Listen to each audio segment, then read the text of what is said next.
Притворањето на претениците без претходно да им се одземе имунитетот е грешка. Во Франција не можам ни да замислам такво нешто.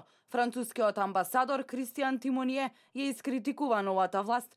Тој смета дека судската власт мора постапките да ги води со одговорност, зашто така се дава слика на Македонија надвор. Мислам дека притворањето на претениците без претходно да им се одземе имунитетот е грешка. И мислам дека тоа не беше ни посакувано од највисоките власти во државата. И со сета почит кон судската власт, ми се чини дека тие треба да се водат во постапките со чувство на одговорност, зашто така се дава слика на Македонија надвор. Во Франција не можам ни да замислам такво нешто, ама такви настани мислам дека и таму би предизвикале најсилни реакции. Од друга страна, друго е прашањето дали е навистина корисно да се притвораат и лица, за кои може би покрај тоа што имаа период да побегнат од земјата, останаа во земјата. Со оглед на тоа дека 36 обвинети се гонат за дело тероризам, Тимоние истакнува дека во Франција тоа би се сметало сепак за претерано.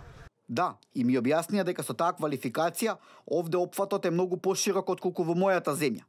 Кај нас тоа би се сметало сепак за претерано, но на некој од нив би можеле да им се припишат други квалификации за сето она што го направиле. Од оно што јас го видов, без прецизно да навлегувам во сите индивидуални случаи, ми се чини дека сепак природата на активноста на сите 36 мина и степенот на одговорност се сосема различни.